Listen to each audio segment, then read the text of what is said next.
Another agent is now in your group.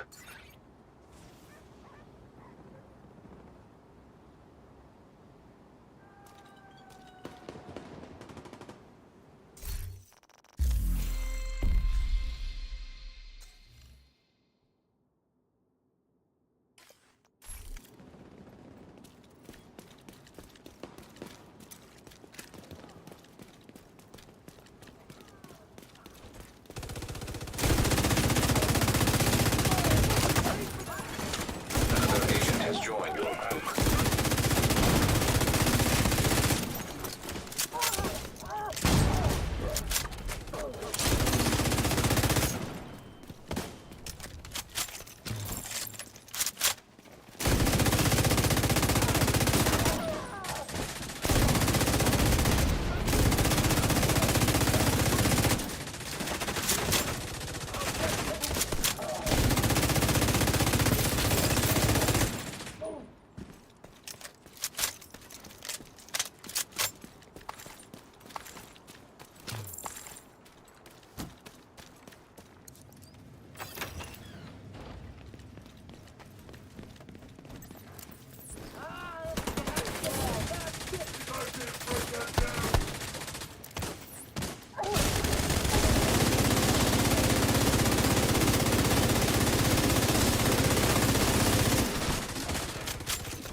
I'll get you for that!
Local power offline. Circuit breaker detected.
You're not getting through here.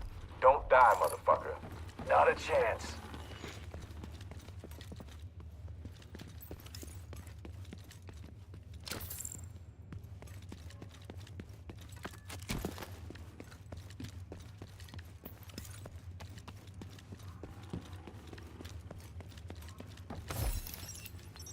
I ain't got no time for all this politics bullshit. If I wanted that kind of life, I would have gone to college. Something funny? You? College?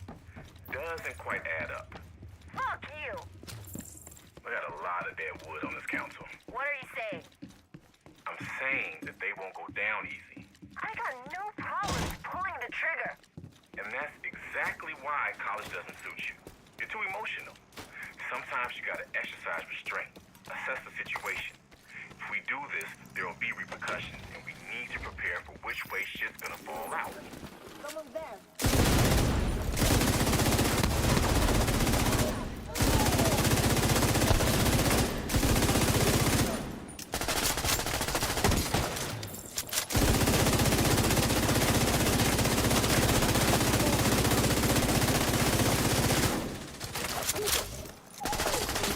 An agent needs assistance.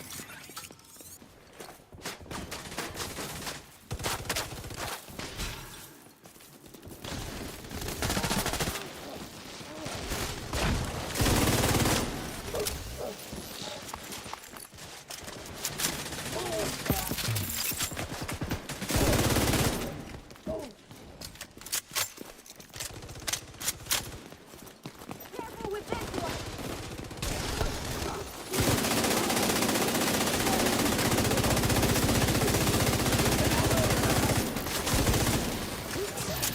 Still there, sweetie? Hello? Fuck. Everybody get yourselves ready. This situation is serious.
Agent down.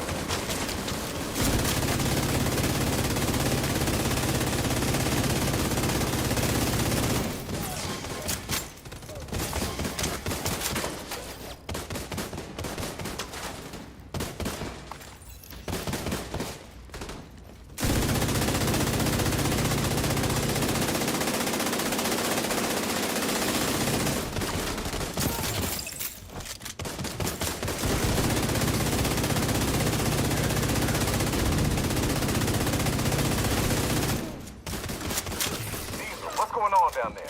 Diesel, are you dead too, you inbred son of a bitch? Everybody get to the arena, now!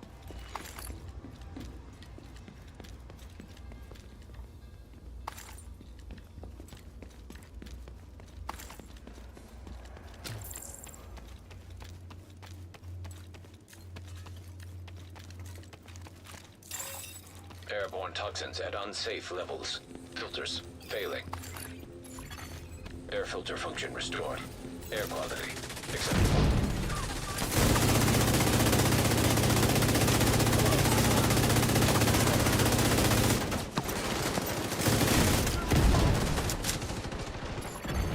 An agent.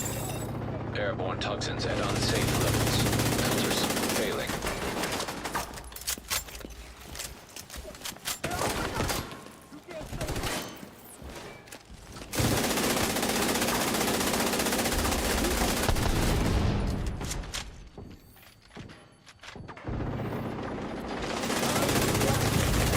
Air filter function restored.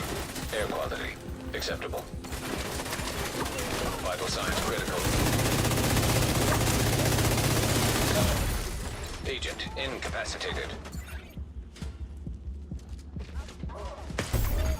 Agent vital signs 0.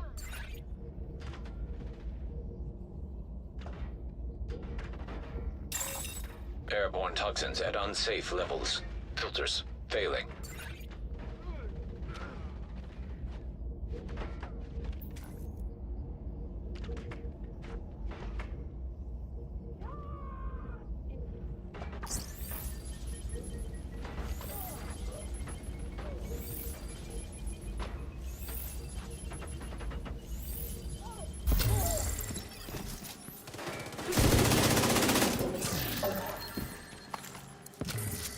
Listen up. We got devils in our house and they mean to kill us all. Stand and fight. You hear me? Stand and fight! Air filter function restored. Air quality acceptable.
Taking out the Hyena leadership leaves the faction in disarray. I'll send teams to start securing the supplies and the equipment those bastards were hoarding. And I'll let Odessa know. The theater settlement will be able to rest a little easier now.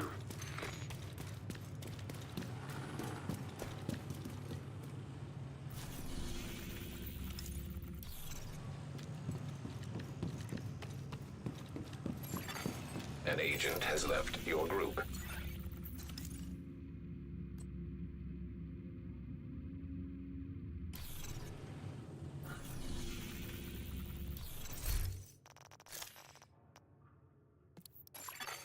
You have left.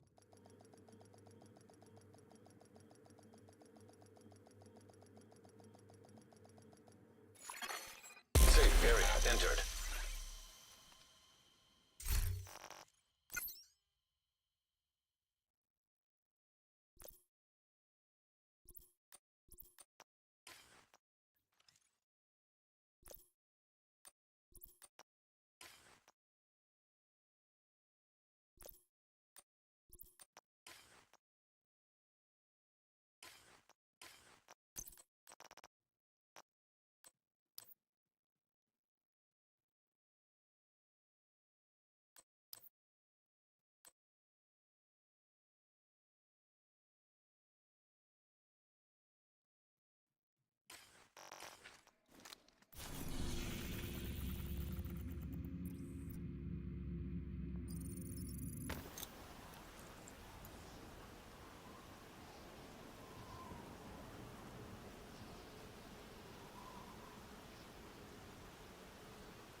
Anything I can do for you?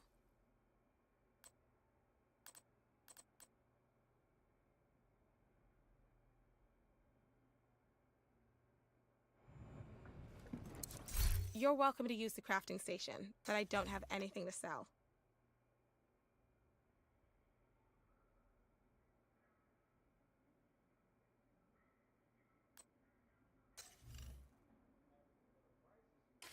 I'll see you another time. You need help with something?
Really wish I had a complete set of socket wrenches.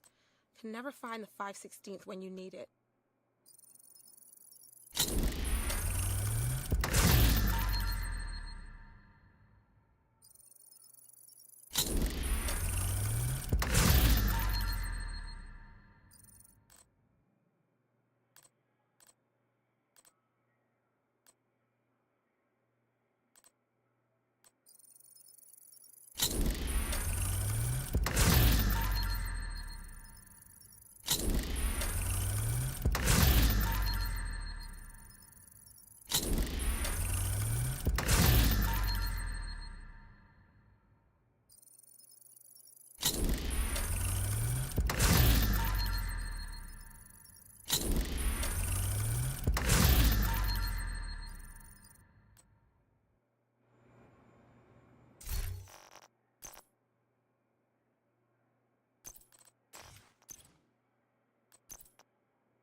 Physical and verbal violence inside the perimeter will not be tolerated.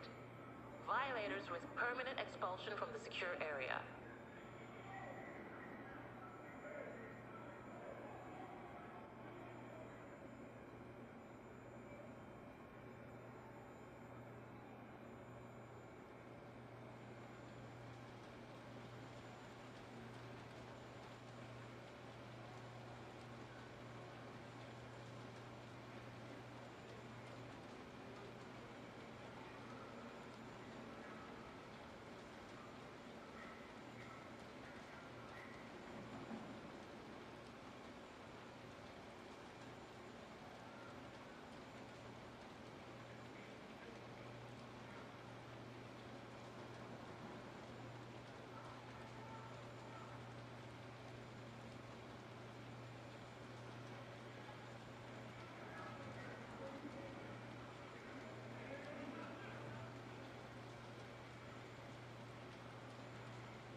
We're seeking skilled tradesmen.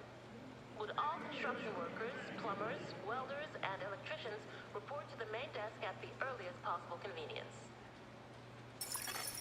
Agent requesting backup.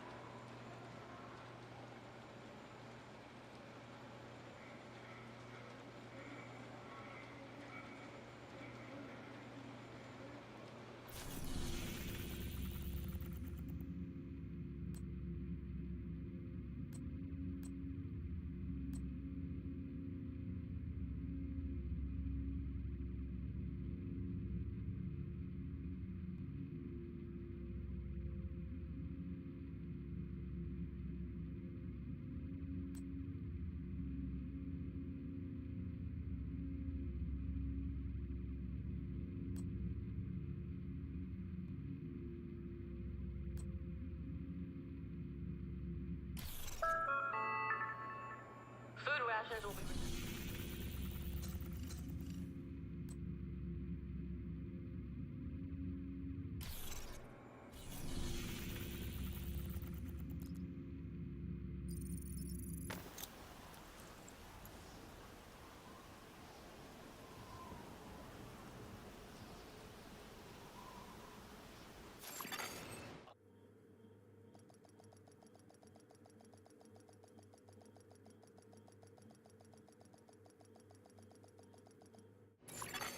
Access granted.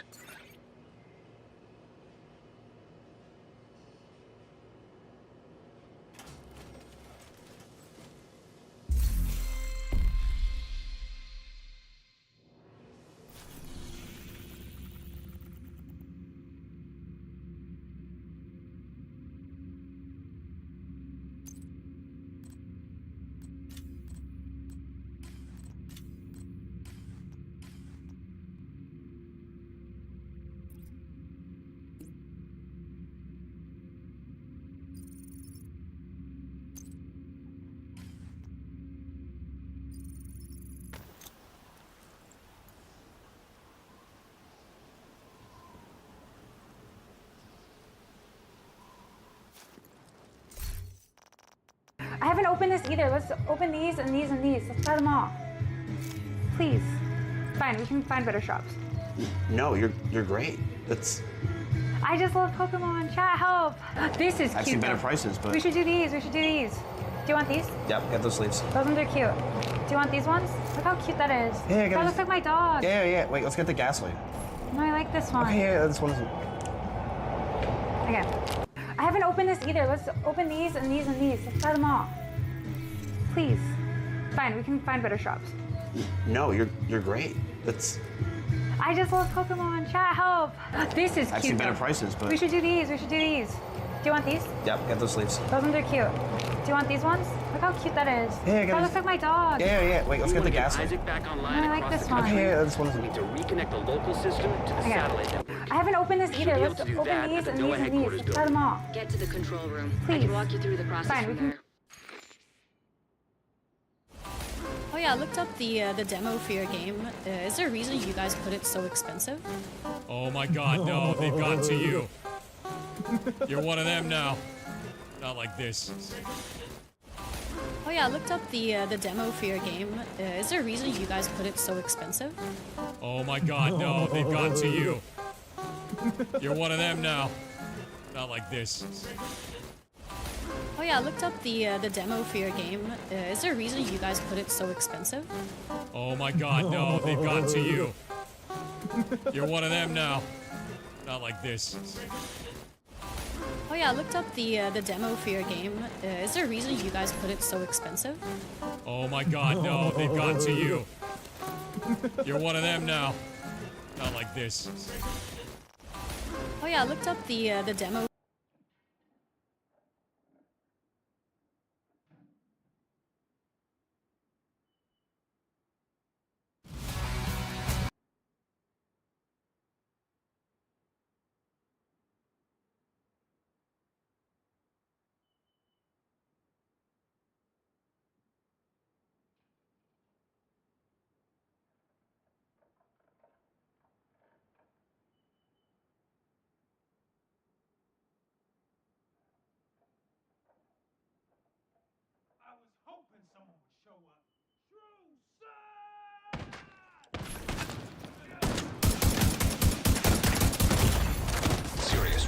detected. Agent killed. Pirate Software, or Jason Hall, or Thor, is a Twitch streamer and YouTuber who went viral for his videos giving commentary on his passions: hacking, video game design, and YouTube drama. During a matter of months, his YouTube shorts shot him to over 2.5 million subscribers. It won him a streamer award, it got him connections with some of the most powerful people in the industry, and it allowed him to put down those he saw as bad actors. But at the peak of his career, he would experience one of the greatest downfalls in YouTube history. Hundreds of thousands of subscribers lost, thousands of videos criticizing every aspect of his career, and his connections ruined. And no one feels even a little bad for him. The problem with Pirate Software isn't that he's a bad person, at least not exclusively. The problem is that at every opportunity to course correct, he's doubled down on his worst character traits, proving to everyone that he is truly incapable of welcoming criticism. So today, I'll be telling you the story of Jason Hall and how he destroyed his online reputation. But to understand how it all went so wrong, we have to go back to the beginning.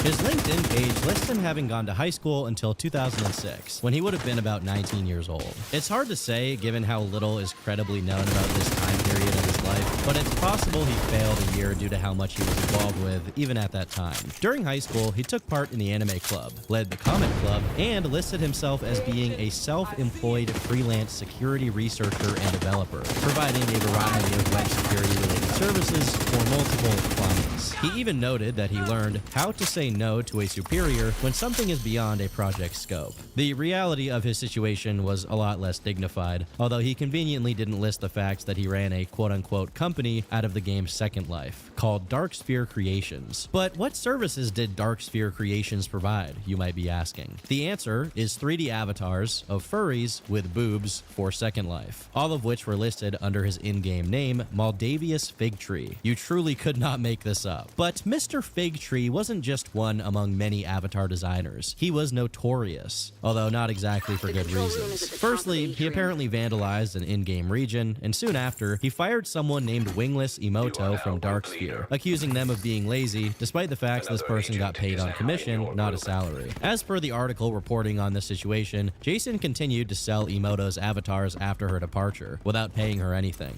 While it's small in scale, this on its own gave a small window into Jason's not-so-legitimate online endeavors, even this early on. But this small window quickly grew, as the chat logs between Emoto and Jason were posted, showing that the reason she hadn't been working lately was because her tablet was broken. Interestingly enough, she clearly saw her Second Life job as a silly hobby she did because she enjoyed it, while Jason tried to act like he was really running a company and that it was all very serious business. Ironically, he complained that she played WoW too much instead of actually working, an omen of Jason's own future. But more concerningly, he remarked that she was underage, which he knew because he had met her in real life, as she lived 2 hours away from him. Due to this story eventually resurfacing much later on, attached to suggestions that he had done something inappropriate when they met IRL, Jason has addressed it and explained that she was 17 while he was 19, and they didn't do anything beyond talking when they met. While there's no reason to doubt his defense here, the business with Emoto is just the tip of the iceberg when it comes to his infamy in Second Life. By simply perusing the comments, you immediately find dozens of other people attesting to Jason's bad in-game behavior. First, he apparently enrolled in a real-life $22,000 a year university called Woodbury, just so that he could be allowed into Woodbury's Second Life region, going as far as to harass people in real life and conducting DDoS attacks to gain control of it. When he failed and got kicked out of Woodbury Sim, he decided to do everything in his power to grief and destroy the region, which gives context to the earlier mention of him vandalizing an in-game region.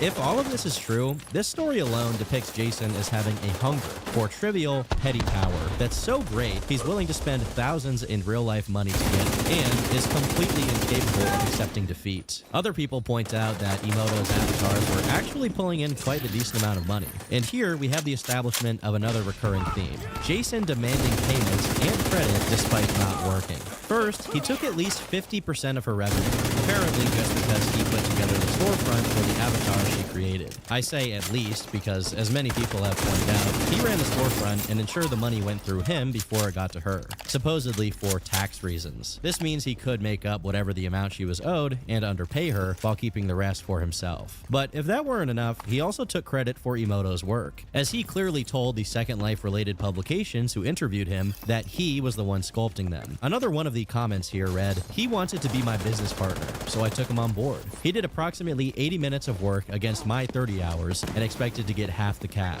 Then, when I complained about this, as well as being constantly ignored for 2 weeks, he gave me a speech.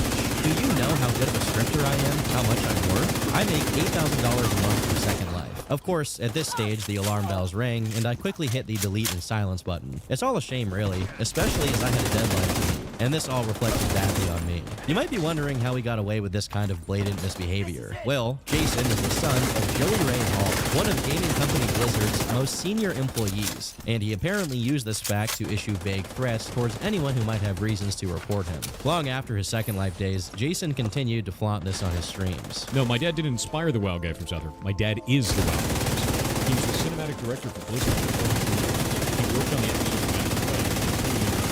Yeah, that's actually him. While the tactic of claiming to be friends with people in the industry who can make other players' life hard may not seem like much, this was just one of Jason's many strategies to get his way. Users Warren Flanagan and LOL claimed that Jason went way beyond just taking money for Emoto's work. Maldavius was apparently quite close to his Second Life business partner in real life, at least before he banned her from his Sims, destroyed her reputation, and concocted all manner of absolutely unrepeatable lies about her mental health and her status in her profession. I refused to allow myself to believe these allegations without question, especially when she contacted me asserting that the stories were false. A word to the wise: if Maldavius calls you on Skype, chances are he has some elaborate lie to tell you that he hopes will destroy your objectivity and impartiality and bring you into his way of thinking. After I began to question this, my manager privileges were revoked, allegedly because I was never in Second Life. He banded together with a bunch of his residents and decided that I had helped people attack the sim based on who knows what information. Then he delivered the sledgehammer blow. No one likes you. I had seen this before. Maldavius used these same sort of groupthink tactics to sway the weak minds of his furry friends. For some reason, his words carry an air of authority, and people tend to believe him. In this same section, other alarming patterns begin to appear, with Jason being described as a vengeful furry who always paints himself as a victim, and a script kiddie who likes to think he's God and has stated it multiple times, due to coming up with a couple of low-level in-game scams. But most scathing of all of this is that many of his in-game scandals, which unfortunately we have almost no info on, happen to revolve around him doing not safe for work things. As it turns out, Maldi, short for Maldavius, was into being the receiving end of some yiffing and enjoyed knots. You like kissing boys, don't you? The world is a mess. While there are a good few posts mocking this on its own, only one poster went into detail about how this related to Jason's online infamy. On Maldavius himself and his contributions to the company, he doesn't do much. I'll admit he's an accomplished scripter, or he fakes it rather well. It's believed by many that, as with many other things he's taken credit or payment for, he copies others' work and puts it in his own name. He knows how to script, he understands programming. I know for a fact he's inefficient as hell with it though, and I sometimes doubt he could pull off many of the things he does on his own. However he comes about his scripting, whether through copying and pasting and fixing things here and there, or writing the occasional thing on his own, they aren't very marketable and are rarely innovative. Last I saw, he had maybe 5 products for sale in his own shop, all variants on particle effects. I've never seen one bought or used. It seems the only thing Maldavius contributes to his own company is drama. Whether in the form of slave driving, manipulation, or sex scandals, his every action seems to hurt his precious company. His employees are constantly being shuffled in and out the door as he fires anyone who disagrees with him for a second on anything, then rehires them when he realizes he can't do anything on his own. He has a craving for power that may exceed his ridiculous greed for money. Every chance he gets, he manipulates anyone he can, and he he has plenty. He tries to surround himself with weak-minded, submissive, insecure individuals, easy to find in the furry community he immerses himself in. Much of the drama in his little world centers around his nodding. Female employees in his company, as well as any female landowner on his Sims unlucky enough to attract his attention, which isn't hard, he spends a lot of time spying on people, are invariably subjected to constant sexual harassment. If they refuse his advances, he threatens them. Sometimes he holds their employment over their heads. Sometimes he threatens to reclaim their land. Sometimes he just bans them from the sim. If he has any personal information on them at all, he uses that. However, because he seeks out the weak-willed, submissive, and desperate, many fall to his advances and do the textual nasty with him. He then holds this over their heads as more personal ammunition against them. We've all got screenshots. I could go on and on, but I'll just throw in one more thing. He has a fetish for creamsicle-colored huskies. He loves that curly tail.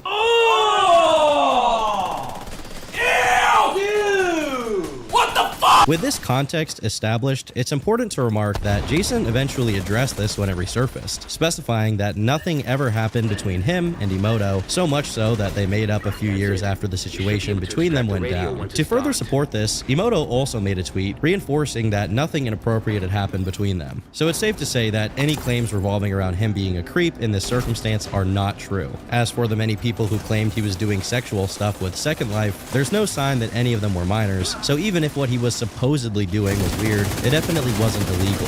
Eventually, a Reddit thread was made on r/YouTube drama, compiling not just the comments I just went over, but a few new additions as well, not just bolstering the claims that Jason would attack anyone who denied him some Second Life nodding action, but adding some new ones that honestly are much more concerning. Specifically, there was a comment in another article which read, Moldavia's fig tree has violated a female priest in real life, then engineered a mass nationwide 911 calling spam campaign to try to get her committed to an insane asylum so this woman wouldn't tell his real-life girlfriend about their affair, whose recording of Jason cranking his hog is now available on the intertubes. This claim was echoed by user Velasca Reddit M, who said, the nun thing. This is something he spoke to me in huge great detail over a few times. The story would change a bit each time he'd tell it, but basically he was so good, so manly, so amazing, and rocked a nun's world so hard that it broke her brain, and she would denounce her faith. Excuse me. Hi. You're a friend of Anthony's. I was just about to visit him. How's he doing? He's in a lot better shape than those nuns you got up there. That was the main story. Sometimes there would be alterations of her stalking him, her breaking the law for him, her becoming a goth coven nun. I'm gonna come. Remember, he was early on in his career being a habitual liar and isn't particularly intelligent or gifted at it, so there were constant holes. While the suggestion that he violated someone is completely baseless, what could be the case here is that during his Second Life days, Jason told people a tall tale about banging a nun. But even then, this claim is pretty isolated, and only a couple of people even mentioned it, unlike the dozens of testimonies of Jason getting freaky on Second Life. Whatever the case, it appears that at some point, Jason began trying to leave behind his furry past. For example, his wiki fur and his fur affinity, which were originally decked out in furry art and epic tea sippage. Top of the morning to you, laddies. I'm a furry, but I drink tea.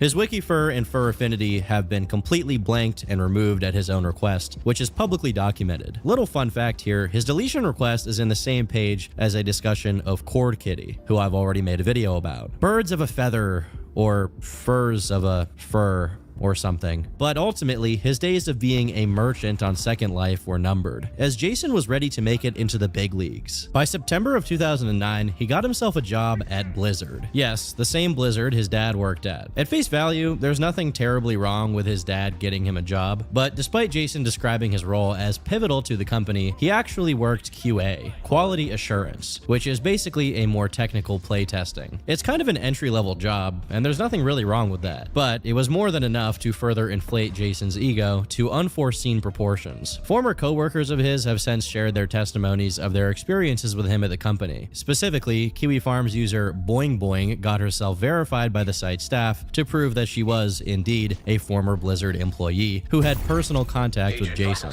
Over several posts, she wrote about him in a less than positive manner. Thor was my co-worker for about a year at Blizzard. He was the only QA who demanded a 3-display setup because he needed it for coding, but it was actually a dedicated display for Reddit and YouTube. He would sit idle in test clients in another display while screwing around and posting on various forums with the third. During a charity event on campus, he took part in a League of Legends tournament. He was profanely screaming at his teammates across the office about how bad they were for not being able to buy to counter the other team. This was a casual charity event, not some actual ranked thing. And these were people he worked with on his team. I'm actually shocked he wasn't written up for this, but only one manager was present and locked in his office at the time. I have respect for his dad because he really is one of the oldest employees at Blizzard. The bar in StarCraft is named after him, and he was never problematic. Pathetically, this was Thor's shield against getting written up. I wasn't the only one who noticed that he not only didn't do any work, but he knew basically nothing about testing as a general practice and the game itself. Management remarks that they simply couldn't do anything about it but move him from team to team. Thor became my roommate because his dad kicked him out of the house, and I happened to be in need of someone to take over a room that another person fell through on. I really should have known that if Joey Ray didn't want him around, it was best to keep max distance. From the first days after moving in, the kitchen was a literal pigsty. All pans would be constantly used and left dirty, usually with food remnants intact, dishes and utensils everywhere, sink full, filth all over the stove and counters. I also had a new patent leather chair that his totally non-destructive cat started scratching to hell the same day he moved in, and he only ever offered to tape up the chair. There was no correction to make the cat scratch anything but the chair. No scratcher was provided, no supervision in the common area, nothing. He even tried to gaslight me by insisting the chair was already scratched up. 0 pets touched that apartment before he moved in. I asked that he replace the $100 chair since all surfaces were destroyed, and he insisted taping it up was fine. He didn't do either. He was extremely into EVE Online and would regularly stay up half the night being loud on voice chat with his friends while playing. This apartment didn't have thin walls, and there were full closets separating the rooms, but I could hear every single word said until he shut down to get a few hours of sleep before work the next day. He never put a shower curtain up in his bathroom, so the floor was dirty and spotty from pooling water. The bathroom countertop that took up a whole wall was covered in what I can only assume is ash, bong residue, and other detritus. Random stuff was all over the place. His bedroom door was left cracked open, so I looked inside. Again, stuff everywhere. Trash, clothes, bags, and dishes everywhere. The walls were smeared with, I don't know, coom or snot or both. If this was only about a month of damage, I couldn't afford to keep this guy around. I used the cat situation as a gentle way to ask him to remove himself as soon as possible, since we were still working together, claiming that he wasn't honest about the damage his cat would do, and that clearly pissed him off. Other random things I haven't seen mentioned is that his bad food habits and lack of cleanliness led to some sort of bowel disorder, which he was claiming to be possible cancer. To my knowledge, it was never actually cancer, and he used it as a shocking event for sympathy to warn others about how their habits can catch up to them, all for pats on Facebook during his health journey. To further bolster her claims, she eventually showed pictures of the damage and filth left in her apartment by Jason, and shared screenshots of her Facebook chat with him, which he initiated by hitting her up with reaction images in possibly the most autistic way possible. So when I first met you, I was all linked to myfacewhen.com/7. And now getting to know you better, I'm all linked to myfacewhen/115. Other screenshots also have Jason himself attesting to his constant playing of World of Warcraft and League of Legends, but outside of their time sharing a living space, Boing also gives some information on Jason's claims about his work. On his LinkedIn, he describes being quickly promoted to an assistant lead and engineer relating to QA hacks, where he performed forensic analysis and led a team of security professionals to victory. Pay attention to how much he likes using vague language to sound impressive without providing any specific details. It's going to come in handy later. According to Boing's post, during their time working together, an exploit was discovered that caused millions of dollars in duped gold and items. Jason had nothing to do with discovering the exploit or patching it, but he was quick to take credit for it to secure himself a position in security engineering, something he had no skills in. She went on to add, QA engineers by title were not actual engineers. Rather, they were analysts capable of automation tasks and assorted scripting. Whatever he says about training security staff and half the other stuff on on his LinkedIn page is being wildly misrepresented. His resume is fan fiction, and everyone in tech and gaming who knows better thinks he's a joke. Glorified script kiddie. While he was completely unmemorable for his subpar work, he was remembered for one thing: raging on League of Legends, to the point where other employees began pranking him by taping a picture of Edward Cullen's face to the bottom of his mouse to trigger another fit of rage. But after 2011, Boing Boing no longer worked on the same team as Jason, so she couldn't provide any information about his work as a security engineer. However, another user by the name of Lifeguard Hermit came forward with a little anecdote about Jason's stellar work. While he was working as a code janitor at Blizzard in security, he came up with a brilliant idea to catch bots. His brilliant idea was to place a rock in a known pathing point bots used. He then sells the story that the mods caught so many bots this way, while implying that appealing this ban was impossible. The thing is, WoW has auto run. People use it. Using auto running isn't botting. The path he blocked is a spot between towns on a road literally anyone would normally hit auto run on and then run in real life to take a piss. If a mod saw you stuck on the rock, permaban for botting. It was a resounding success. Except it wasn't. It got a lot of noobs and whatnot banned for using the auto run when a bored mod happened to be idling near said rock or path. Going further up his listed experiences with Blizzard, you end up seeing a lot of leadership positions, which is to say he was being rewarded for taking credit for other people's work. His last position in the company was Senior Red Team Specialist. But we're the Red Team! Again, suggesting he was doing some advanced security work, but if you look underneath it, you can see that he was doing social engineering. Keep this in mind, it'll become relevant very soon. While I'm presenting you all of this information in chronological order and with context, it's important to say that up until last year, everyone only ever heard Jason's side of the story when it came to his work for Blizzard, and it was a very different one than we got from his former coworkers. So I worked at Blizzard for 7 years. I worked on everything from World of Warcraft Vanilla all the way to Overwatch. I didn't work on Burning Crusade. That was the only thing I didn't work on. I quit Blizzard because it sucked, dude. I quit Blizzard because it sucked. They paid me 36% of industry standard for my job. The working conditions were terrible. Working hours were terrible. It's a legendary company because people put legendary amounts of effort into it, even though they're under legendarily terrible working conditions. So I left, and I went to Amazon Game Studios, which is literally right up the street. It's 4 minutes away, and I got paid like a real human being. This is a classic case of Jason lying by omission, because ever since he left Blizzard, he's tried to paint himself more as a dev. But in reality, he never, not once, worked as a dev for Blizzard. If him vaguely bringing up his work at Blizzard to mislead people into thinking he was a dev was a one-time thing, I honestly think it would be forgivable. But as this video posted on Livestream Fails shows, he did this all the time. I was watching a video that was critiquing you for mentioning you work at Blizzard so much. I literally never talk about it.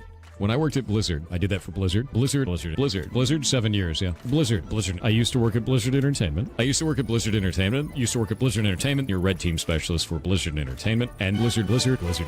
Is having worked at Blizzard. I grew up at Blizzard. Not only was he not a dev, but his failure at being a QA engineer is attested to by the fact that he held that position during the release of Blizzard's Diablo 3, which was so infamous for being full of bugs that it led to one of Boogie2988's biggest videos where he complained about it as his Francis character. I spent all night trying to get this goddamn collector's edition. I stood in line at Walmart. I could barely stand up.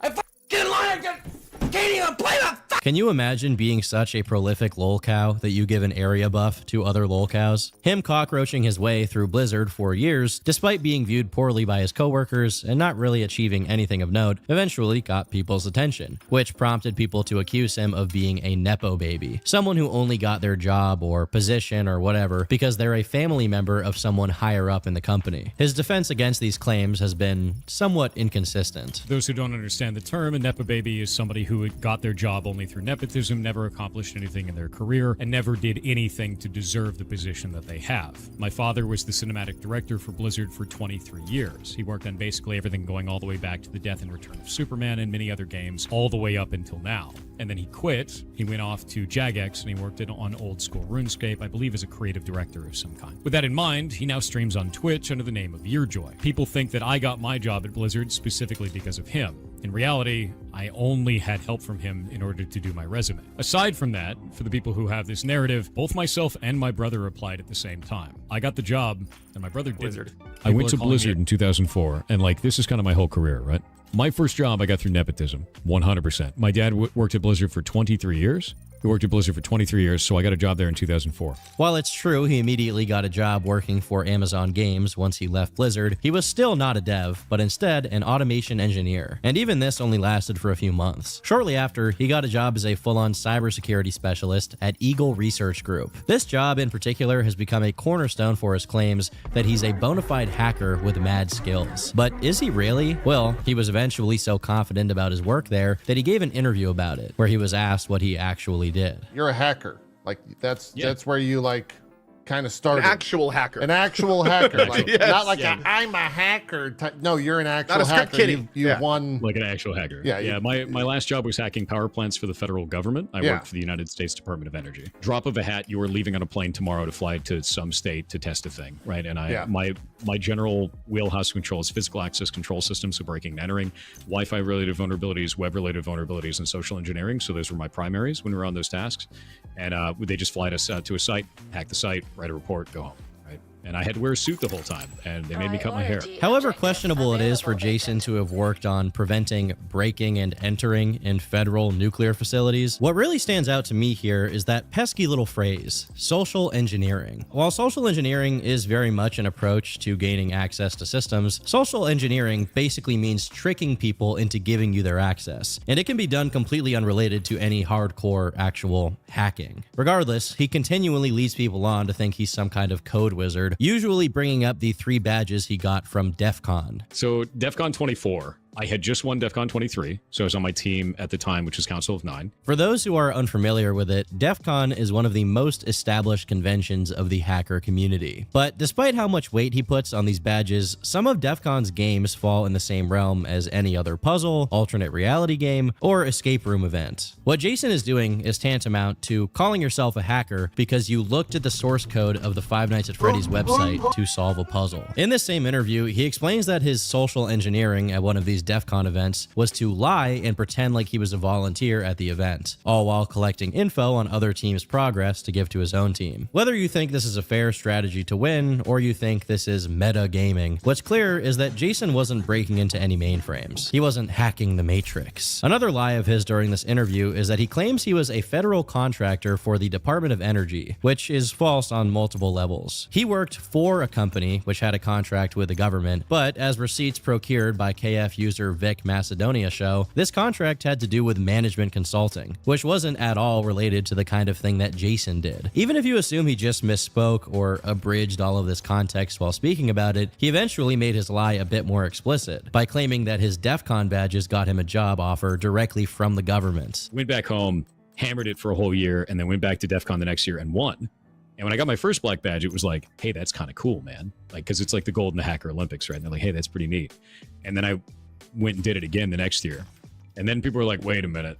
And then the next year, the crypto challenge wasn't on. It was telefreaking, which is phone hacking. And then I won that. And then the government was like, do you want a job? And I was like, yeah. The thing about that is, he's speaking about his 3rd badge here, which he won in August 2019. But he worked for Eagle Research a whole 2 years before this. On top of all of that, as tenuous as his claim to these badges already is, it gets even worse when you realize that he was just one of many people on a team. And the roles he consistently played never required him to do anything related to, you know, actually hacking any systems. In an article about DEF CON 25, the game is described as basically a scavenger hunt for fake employee badges that had numbers on them, and then people would just use those numbers as the password for the system they were trying to access. In this article, Jason not only directly calls himself the leader of his team, but adds that he had no idea it was even a challenge, which is basically impossible. Throughout all of his time taking part in DEF CON, it doesn't seem he ever actually hacked into anything. Despite this, he saw fit to not only call himself a hacker, but to go out of his way to speak for that community, to be the Lorax for hackers, which culminated in him confronting the creators of the show Mr. Robot about their undue use of a puzzle from DEF CON. All right, so the reason I don't like Mr. Robot, this right here is my write-up for the DEF CON 22 badge challenge. Went viral as hell inside of the hacking community. And it was because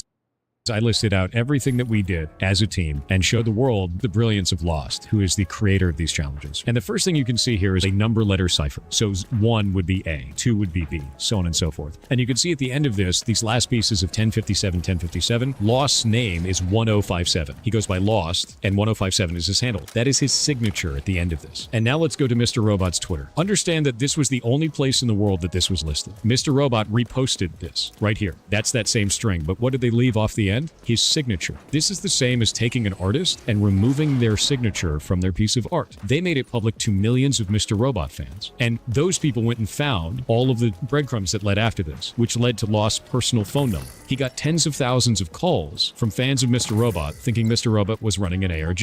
And I stopped watching the show as a result. And they never took it down. This would be bad if it were true. Once again, this is a case of Jason taking liberties with his storytelling. As it turns out, this lost person he's trying to white knight for here actually worked with the show as a consultant, a fact which was documented by DEF CON itself, and it wasn't even a secret. Additionally, the tweet from the Mr. Robot page is just a Caesar cipher, which is about as simple as you can possibly get with ciphers, and the subsequent ARG it leads to does not contain Lost's number like he falsely claimed. You know what does lead to Lost's supposed number though? Jason's Tumblr post, in which he publicly documented and shared the puzzle which contained Lost's number. Then, after sharing it on Tumblr, Jason went ahead and linked that post in his tweet and then made a video about it, further signal boosting the Tumblr post which contains the uncensored phone number. And he did all of this for no other reason than his own need to attach himself and his name to anything that may attract attention. He even used the walkthrough of Lost's puzzle as an opportunity to make a puzzle of his own to tack on at the end. Also in this clip, he says this post went massively viral when this thing has just a little over 200 notes on Tumblr. Went viral as hell. I don't even know why he would lie like that about something that's publicly verifiable. This would be among the hundreds of little random lies he's told over the years, were it not for a couple of KF sleuths moved purely by their hatred of this man. To summarize all of his hacker background, pretty much everything he speaks about when he talks about his experience is a Frankenstein monster of other people's stories, whether it be the aforementioned Lost or random co-workers of Jason's whose positions were more interesting than his. But besides his odd jobs at Amazon and Eagle Research, once his Nepo baby plot armor wore off, Jason decided it was time to double down on LARPing as a game developer. So he started the company,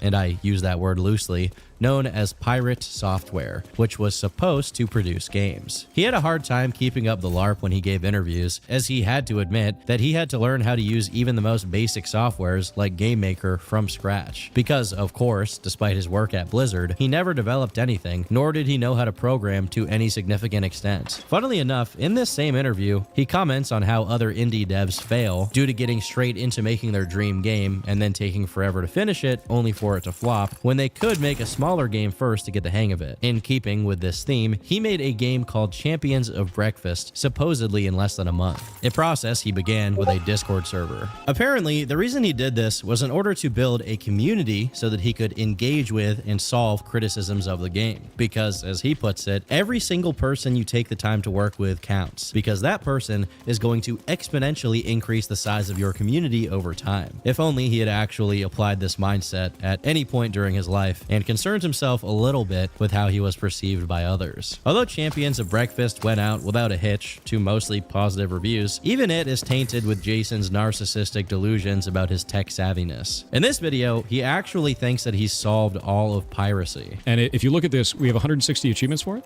and all of them are very simple. The way that I did this is quite funny. I tried to find a way so that our game wouldn't get pirated, because it'd be easy to pirate it. We knew that they could break Steam DRM very quickly. This is your save file. When you first start the game up, it actually checks what achievements you have, and it unlocks powers based on your achievements. This is actually the save file for the character, so you can't pirate it because you can never use the achievements. It made it unpiratable. Now, some people have since taken up the belief that this was Jason purposely rage baiting people to comment on how wrong he is about the game being unpiratable. However, I wholeheartedly believe he's exactly the kind of guy who's enough of a goofball, huffing his own farts, that he actually thought this would work. Of course, this little trick is extremely easy to bypass, but ultimately, Champions of Breakfast is just a stepping stone to the real story of Jason's work as a game developer. A game called Heartbound. This isn't the work of a professional. This isn't even the work of an amateur. amateur. It's pathetic. It's most likely that you've never heard of this game, and if you have, it's likely you only remember it for being one of the very few controversies that MatPat ever got involved in. Basically, he played the game on GT Live and packaged the video as the next Undertale, although the name of the game is clearly stated in the title, thumbnail, description, and throughout the entire video, making it clear that the video isn't him playing a game that's a sequel to Undertale. I don't know if January is like the drama month, but I feel like there's already like drama and stuff that's already like coming out on YouTube and Twitter today. None of it revolves around us or has anything to do with us. But I'm like, man, 2019, you started. Jason took to Twitter to voice his displeasure with MatPat's treatment of the game, specifically complaining that MatPat didn't link the game in the description, used Undertale in the tags, and got the studio's name wrong. As this was going down, fellow YouTuber Gamer from Mars made pretty much the definitive video on the controversy, which ballooned to nearly 2 million views. In it, he points out that including the link of a game in the description is not at all standard practice, nor should anyone be expected to do it even for an indie game. And additionally, no one actually sees the tags on a YouTube video. For those of you who don't know what a tag on a YouTube video is, it's basically just a thing that YouTubers do on the back end to try and get their video seen in search results. All that MatPat did was add Undertale as a tag on the video because people who look up Undertale might have wanted to see MatPat play that game. Welcome to Undertale, ladies. My name is Jacksepticeye, and welcome to Undertale. But hey, that's just a theory. A game. The conclusion that Gamer from Mars reached was that this didn't at all constitute some kind of malicious clickbait, and the worst thing Matt did was getting the studio's name wrong. And even that has the caveat that this wasn't in the video's metadata, but instead happened in the video itself. While talking about it off the cuff, Matt simply didn't say the second word in the name of the studio, and instead referred to it as Pirate. Not only is this a complete nothing burger, words like software or studios are commonly left out when people are speaking about game dev companies. The developer of Borderlands is Gearbox, the developer of Doom and Quake is id, the developer of Payday is Overkill, and all of these developers have software in the name, but they're often referred to without it. Even companies with less common second words in their names like Square Enix are usually referred to by just their first name. There is seriously nothing to be mad about here. And the real reason this even got off the ground is because Toby Fox, the creator of Undertale, a game whose community already hated MatPat for his previous interactions with the game, chimed in and sided with Jason. When somebody as legit as a dev as Toby Fox criticizes you, it's only natural for people to side with them. And so, regardless of how small and petty this issue was, MatPat got dogpiled for relegating Heartbound to being an Undertale clone. The thing about this is, the person who's really responsible for making an Undertale clone out of Heartbound was Jason himself. The cover art with a kid character with a heart sprite sticking out, the reminiscent in-game art style, the boss who looks like a heavily mutated flower monster who then grows a bunch of eyes, the anthropomorphic animal characters, the morally gray protagonist, the engine being the same, even the title, Heartbound, is an anagram for Earthbound, a game which heavily inspired Toby Fox in the creation of Undertale, whose sequel, Deltarune, is also an anagram. Now keep in mind, I'm not saying that this is plagiarism. It's not like Jason just made an RPG Maker game. He absolutely made an Undertale-like game, but he takes issue with people pointing out how derivative his game is. Additionally, both Undertale and Heartbound were crowdfunded through Kickstarter with the same exact goal of $5,000. And it's here we see a few more signs that there was something very rotten at the very core of Heartbound. For example, as soon as you get to the About section of Undertale's page, Toby lists out all of the games Undertale is similar to, despite being ultimately original. On Heartbound's page, the glaring similarities between it and Undertale are never mentioned, despite Heartbound being announced within 1 year of Undertale's release. In fact, Jason does the opposite on Heartbound's website, where he remarks on how innovative and unlike other RPG games Heartbound truly is, because of its use of unconventional mini-games during combat that allow for the fights to be settled in multiple different ways. That is literally the main mechanic of Undertale, the attack, act, and mercy systems, which work off of the bullet hell mini-games that are unique for each opponent you're facing. Another interesting element of Jason's Kickstarter page is he explained how he purposely set the asking price of the Kickstarter to an amount that he thought would trick game journalists to report on it as if it were a rising star phenomenon. This raises a few questions as to how organic this project was, but nevertheless, this is what he had to say once the goal was met. The next step was proving to everyone who invested in our game that we're not going to run away with their money, because that's a big problem for Kickstarter games. People go and throw their money at a Kickstarter, then the devs will disappear for 2 years, then come back and make something that wasn't up to par compared to what they promised on the Kickstarter. So we thought, what if we streamed it all? Everyone could watch us build our entire video game.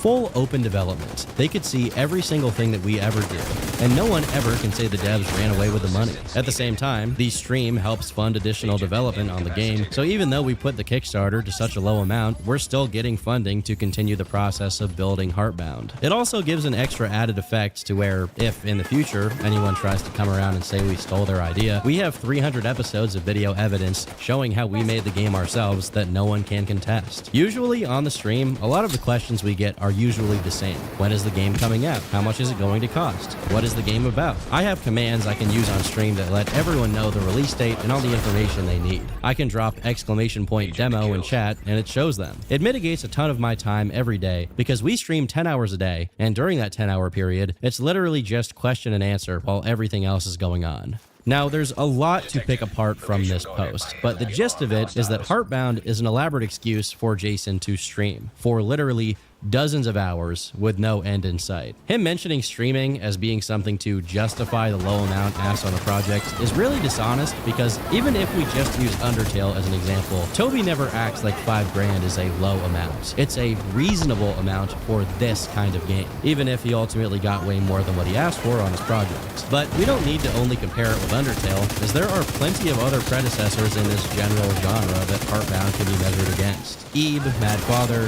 Yume Nikki, Ao Oni, all of these were not crowdfunded, and at least initially were released for free. And not to mention, these games were actually finished and released to wide acclaim, whereas the same cannot be said about Heartbound. Lastly, I really like that Jason feels the need to express his concern about the game being accused of plagiarism, but once again doesn't mention Undertale. When he does mention Undertale, however, while he does express his admiration for it, he pairs it with a little bit of criticism of the game's code. Undertale is made by Toby Fox. Undertale is a brilliant goddamn game. It's very good. It's also coded like and that's fine. If you look at the decompiles that people have done of Undertale, you'll find that there are rooms that have hundreds of if statements checking the same value, then it sets it to 0, then it checks it again before doing it. Meaning all of those if statements did nothing except for take processing. There are sections of the game that show, like, oh, here's an example. All the dialogue in all of Undertale is in a single switch case statement in one object. It's thousands and thousands of cases long. Single object, all of the dialogue in the game, hard-coded into that object. Insane. Insane behavior. But it doesn't matter. He says in this clip that it doesn't matter, that the game is coded this way because it's good anyway. But what he doesn't mention is that the real reason it doesn't matter is because Undertale is a teeny tiny 2D pixel art game. Optimization is for the birds at that point, since unless you're trying to run the game on a calculator, it's not going to be lagging and frame dropping. But honestly, I don't even think he's actually trying to critique the game's code here, as much as he's trying to use this little factoid in order to present himself as someone who's really code savvy. Sean Parker. Oh, he's wired in. That's what I'm talking about. But is he very code savvy? Due to the majority of his audience being people who generally aren't too familiar with programming, no one ever had much of a reason to doubt him whenever he spoke about code. But eventually, the code for Heartbound was actually extracted from the game, and some people who aren't restarted, like me, started going through it, only to find out that it was as sloppy as it gets. First, they pointed out that Jason made constant use of something called magic numbers, meaning that things in his code aren't referred to by shorthand names like coffee_obtained, but instead just numbers like 201. The obvious bad side effect of this is that this means whoever is working on the code, in this case Jason himself, has to know and remember what each of these numbers mean. Otherwise, he'll have to click through and find out every single time he forgets one of them. The numbers! What are they saying? The other side effect of this, although it's possible this was Jason's original intention, is that it makes working with other people on the code nearly impossible, since only Jason will be able to read and navigate his code. I noted that this may be his intention because not only does it make for a good explanation as to why he's the only person who actually works on the game's programming, but his code being completely unreadable makes it more impressive for the beginner programmers he tailors his online content towards. An idiot admires complexity A genius admires simplicity. An idiot, anything the more complicated it is, the more he will admire it.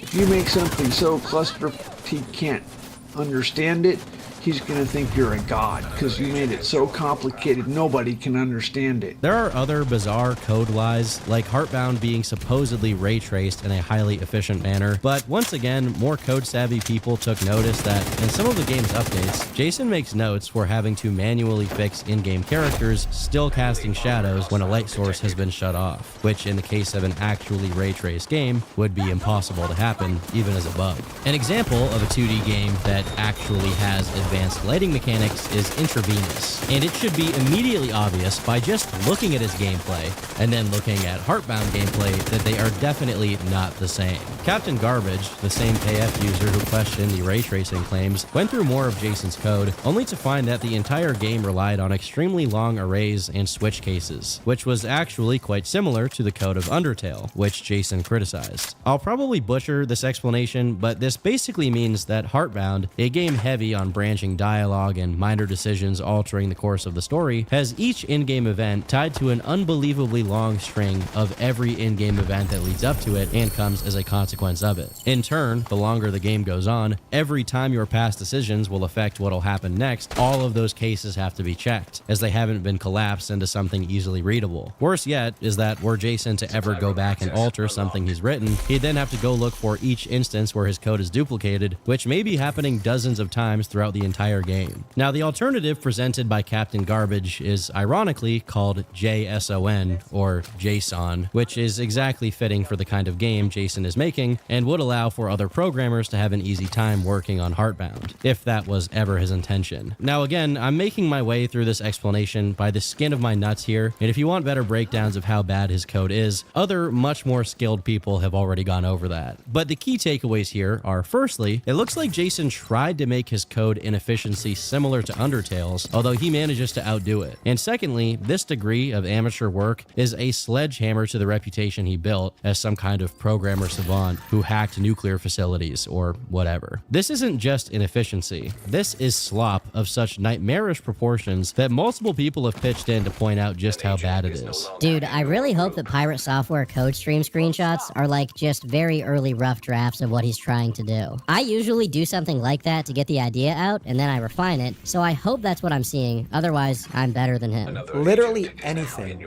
would be an upgrade over what is written here. Seeing Pirate Software code is like those images of streamers trying to craft nonsense in Minecraft. Either a web of lies or a web of his shit code. Despite a lot of the criticism he's gotten, Jason has gone on to continuously claim that his code is efficient and easy to work on, and the only thing that really took time was writing the game story-wise. Funnily enough, he mentions here that part of why it takes him so long to write is that he does it in 6 languages, and he reworks every single puzzle and joke in the game in all of these languages. And him saying this is a one-of-a-kind combination of an insane lie and an implicit confession. The insane lie is obvious. He doesn't simultaneously write the game in 6 languages. He writes the game in English, and then if someone who speaks a different language wants to translate it, he's cooperative with it. The implicit confession part is that the reason why it's so difficult to translate his game is the previously mentioned switch case issue. Because all of the branching paths are interconnected and dialogue options don't get collapsed into values that can be easily checked, whenever you edit what's written in a dialogue option, you have to go through the entire game's code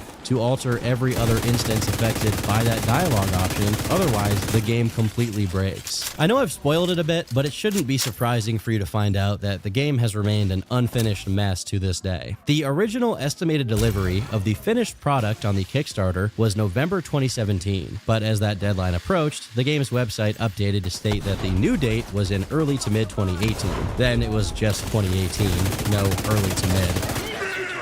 And right beneath this question, he has some other entries stating that there will never be any DLC or sequels because he wants people to just get the entire story, saying that to even discuss a sequel would diminish what Heartbound could be at release. Then, in December 2018, the game comes out, and there's only 2 chapters out of 5. The 3rd chapter remains incomplete to this day, and monthly updates consist of minor bug fixes and irrelevant additions that don't get the game anywhere near completion. It took years for the game to even get a quit button so that you can close it without having to press Alt and F4. And it's still without volume sliders. The degree of abandon here is Yandere Dev tier, the Ozymandias of Undertale clones. Now, there can be arguments made that he's taking so long to finish it because he's the only one really working on the game, as the other people who are credited are an artist and a composer, and neither of them are programming it. But one counterpoint to that is exactly what we've been talking about up until this point. The reason no one else works on it may be that no one else can work on it due to how convoluted and horrific working on this thing can be. The other counterpoint is that Undertale, which was also made by one guy, with only the occasional help of an artist for visuals and such, and was also crowdfunded, was fully finished and released just 2 years after its Kickstarter campaign. You can also bring up Toby's other game, Deltarune, since it also released in chapters, but even then, the first 2 chapters released in late 2018, and now there's already chapters 3 and 4 out of a total of 7. That's 4 chapters in 7 years. And I should note that the first 2 chapters of Deltarune are completely free. We don't need to keep it confined to Toby's games either. Stardew Valley was made in under 5 years by a single dev. Braid was made in 3 years by a single dev, with only the help of a paid freelance artist. The first 7 Five Nights at Freddy's games, or 8 if you count FNAF World, were all made by a single guy. The answer as to why Jason's game is going on 10 years strong as an unfinished mess is simple. He's streaming instead of working on the game. Now, Jason really had no excuse for his lack of work on the game in 2019. However, ever since 2021, he started repeating a mantra that he had lost a whopping 9 months of development during the year of 2020 due to coming down with the big virus. Apparently, his illness was so awful that he suffered permanent lung damage and has to use an inhaler for the rest of his life. But once again, we come to the same question. Is this really true? Although Jason maintains this reasoning to this day, one user, named Musashi's son, begged to differ. By diligently going through his entire tweet history from 2020, we can see that in early 2020, Jason got sick twice, once in January and once in March, and both times he saw an immediate improvement within a few days. In the March case, he went to the hospital and got diagnosed with pneumonia, which was later confirmed to actually be bronchitis. But regardless, he made it clear on Twitter that he was tested for COVID and that it came back negative. He does indeed mention that he'd been using an inhaler for his bronchitis, and although beating it was tough, he was back to his normal self and streaming by mid-April, releasing another minor update to Heartbound in May. In both instances of Jason being sick during the year of 2020, it actually affected his ability to stream, which makes sense. What doesn't make sense is that although he beat his bronchitis in early April and made an update to the game in May, explaining that he lost about 2.5 months of work up until that point, there's no update for June, despite him streaming 13 days in June of 2020. If anything, while you recover from a respiratory issue, it should be easier to program than to stream. Yet he seems to only be capable of the latter. Then, all of a sudden, in July, he changes his story and claims it was COVID all along, with no mention of a new diagnosis or having gotten sick again, so it's clear he's talking about the illness he suffered from March to April that year. Fast forward to November 2020, and he completely retcons his original story, bringing us to a new timeline. He has been recovering for 8 months. Fast forward to 2021, and we get to the previously mentioned claims of having lost not 8, but 9 months of production to COVID. Keep in mind, he was streaming for 10 hours a day through the crushing majority of 2020, with no problem. Yet he couldn't work on the game? In a clever little boundary push, 9 months eventually turn into nearly a year. But after this latest development, Jason backs away from the COVID claims for the majority of 2022. Then, in June 2023, he goes on Twitter to announce that he has COVID, but this time, it only takes him 20 days to recover from it fully. That was a hell of a thing. That's the second time I've gotten COVID. The first time took 9 months to recover. This one took probably about, I think it was in total about 20 days. So thankfully I'm back on it, and I'm back to working on stuff, so I'm sorry that there's no update, but I will see you guys all later. While the first supposed COVID case is mired in lies, this second time is a lot more believable and has remained pretty consistent. Well, up until Jason decided to retcon it once again. My recovery was about 2.5 years, so I got long COVID. My lungs shut down at one point. I almost died. They had me in and out of the ER for a long time. I can actually show you some data. Kind of wild. We'll go to streams.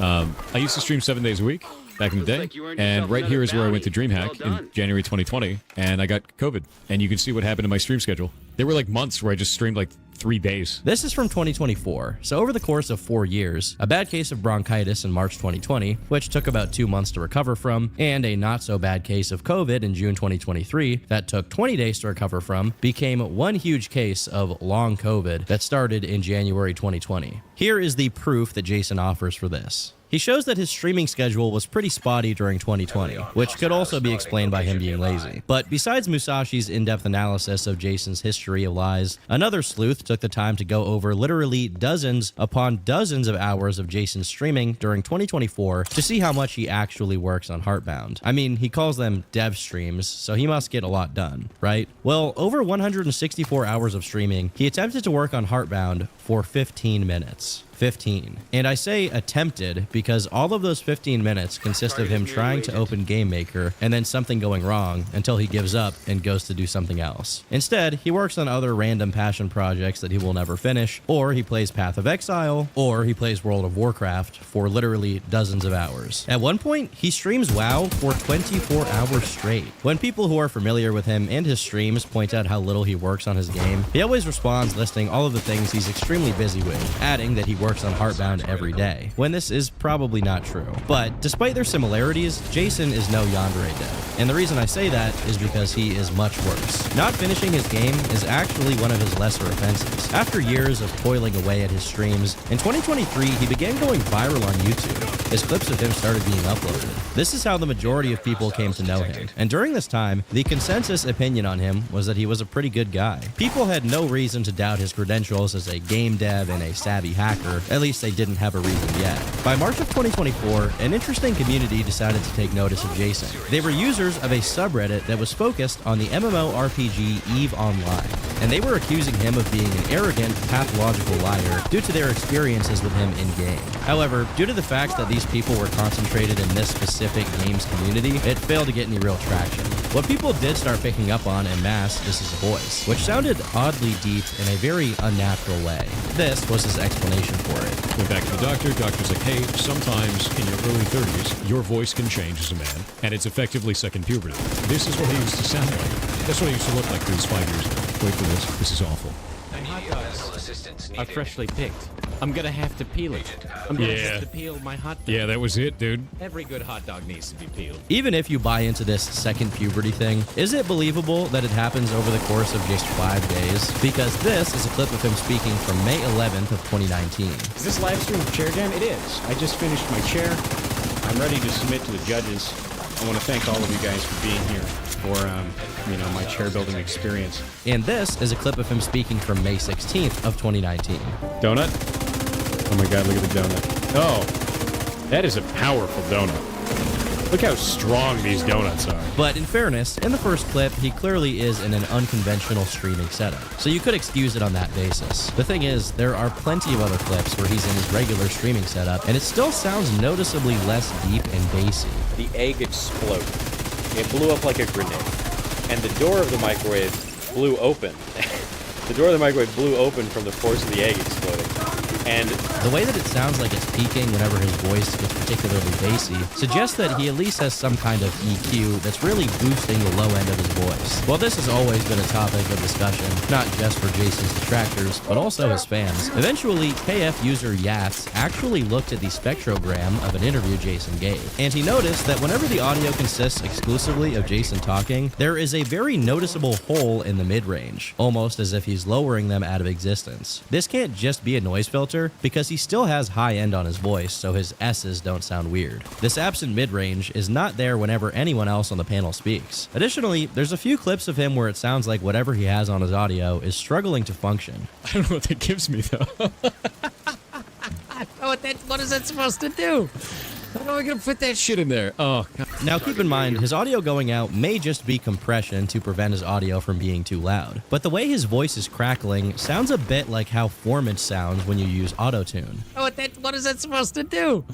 How am I gonna put that shit? Obviously, he's not auto-tuning his voice to any particular note, but what he could be doing is using an auto-tune-based software like Throat, which can make your voice deeper without necessarily changing its notes. Outside of digital alteration, I haven't seen many people point this out, but it just sounds like he's trained his voice to sound more like that. One of the few times I did see someone remark about this was on Reddit, where someone said that he went from Peter Griffin to Brian Griffin, and indeed, he did. My name is Jason Thor Hall, also known as Pirate Software Online. I've been in the gaming industry for about 20 years. I used to work at Blizzard Entertainment, then Amazon Game Studios, and now I own my own studio, Pirate Software. The way he over-enunciates and projects his voice sounds like how a conventional voice actor can sound, and Seth MacFarlane, the guy who voices those characters, can sound like that, although he doesn't force his voice to be deep all the time. It has nothing to do with the fact that it's a black show. Well, I can't be tired at 1 in the morning? Further solidifying this possibility is that basic self-training in voice acting is incredibly common in communities such as the furry community, which Jason was a part of. You may be aware of the fact that there are a few furry VTubers and such who do these kind of cartoonish voices, which are often also digitally altered, all of which is fitting to Jason's case. The thing is, it's not standard for this kind of VTuber to lie about their vocal training and using voice changes. As a matter of fact, plenty of them teach others how to do it. Hi, my name's Reniko, and I may not seem like it, but I'm a professionally trained voice actor who happens to be a VTuber. None of this would even be a problem per se if Jason didn't lie about it. But then again, the crushing majority of Jason's problems wouldn't exist if he didn't lie. So I guess that's really pointless for me to say. Alternatively, there is another explanation, which is that Jason just recently hopped on testosterone and he's going to be yoked out of his mind real soon. Now, even with people being skeptical of his voice, it didn't seem it affected his ability to be popular online. But as time went on, he became increasingly vocal when it came to his opinions on video games. Actually, allow me to correct myself. His expert opinion on video games. Because as he repeatedly put it wherever he could, he was an actual expert on everything video game related and everything cybersecurity related. Why? Because he used to work at Blizzard Entertainment. But keep in mind, he never really mentions it. I literally never talk about it. When I worked at Blizzard, I did that for Blizzard. Blizzard, 7 years, yeah. Blizzard. I used to work at Blizzard Entertainment. Used to work at Blizzard Entertainment, your red team specialist for Blizzard Entertainment, and Blizzard. Because having worked at Blizzard, I grew up at Blizzard. Blizzard, game industry for Blizzard Entertainment. Blizzard. Yeah, no, I worked at Blizzard. Of course, he neglects to mention that he worked QA and never developed a single game in his life until he left Blizzard, and he even likes to conflate the time he worked at Blizzard with the time he spent working other jobs, resulting in him frequently saying things like, "I've been in the games industry for 20 years. So I've been a hacker for about 20 years. Started in Blizzard as QA, but I was a hacker then. As a programmer, I've been doing this for about 20 years. I've been a hacker for 20 years. You will be. And that's coming from a hacker of 20 years. 20 years. Don't do that shit. Don't. I've been working in programming now for about 20 years. But yeah, I've been doing this for about 20 years. For those of you who are new, my name is Thor. I've been in the gaming industry for about 20 years. I've been in the gaming industry for 20 years. My name is Thor. 20 years? Huh. Kind of reminds me of another guy who did 20 years. Although you'd never hear a peep from him about it either. Did 20 years. Anyway, Jason used his fake reputation as an expert in the games industry to give opinions on matters that he knew nothing about. For example, he weighed in on the Assassin's Creed Shadows controversy. Yeah, honestly, I have no respect for identity politics, trying to cancel a video game or cancel a story. If you want to cancel the story over the color of a character's skin, you have no business being here. Alright, so without getting into too many details about it, the Assassin's Creed Shadows controversy goes far beyond just the protagonist, Yasuke, being black. More so, it has to do with Ubisoft completely misrepresenting the story of the real Yasuke, as well as doing things like having hip-hop music playing whenever he engages in combat, which people reasonably found was kind of an insane decision. I said kill him.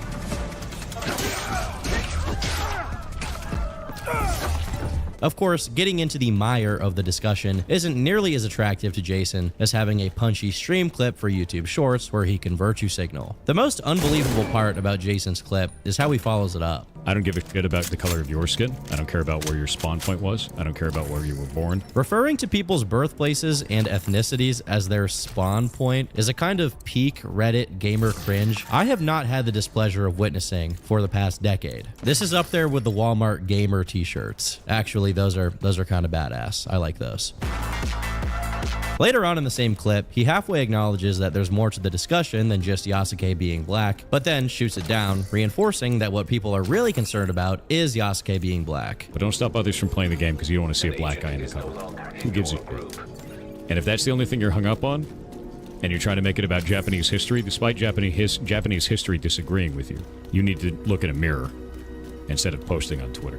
It's like he's physically incapable of considering there may be something beneath his surface level understanding of an issue. But honestly, that's quite on brand for him. Whether it be game development or hacking, Jason has a chronic allergy to going past surface level knowledge. But this doesn't stop him from commenting on everything. Another case of Jason's extreme tone deafness and inability to read the room was his brief online campaign against something called Spy.pet. Again, this drama goes a lot deeper than I care to get into here, but in early 2024, there was a significant online upheaval against boy kisser communities hiding in plain sight on Reddit and Discord. These communities were known to attract and harbor a lot of people who not only publicly fantasized about preteen boys, but also shared illegal material involving kids. One of the tactics deployed against these people was the use of something called Spy.pet, which used bots to scrape through over 14,000 Discord servers, which exposed how vulnerable Discord really was. On April 19th, a journalist named Joseph Cox wrote an article about Spy.pet being weaponized by Kiwi Farms, but neglected to mention that this weaponization was specifically targeting the boy kissers. Instead, the article claims KF was targeting a queer community on Discord, not specifying which or why. Now, you'd think that this would be the moment for someone like Jason, hackerman aficionado, to have a criticism of Discord's management for, you know, exposing their users like that. Or at least he'd have the wits about him to simply stay out of it, given the very controversial nature of this incident. But instead, he did what he always does. He went off half-cocked with insufficient information and began openly and unilaterally antagonizing Spy.pet as if this was a clear-cut case of malicious hacker activity and not the reality of Discord operating with a massive and exploitable hole. A hole which was in the basic security of their servers. Of course, Jason too provided no context as to what exactly Spy.pet was being used for. In this case, his stupidity prevailed and his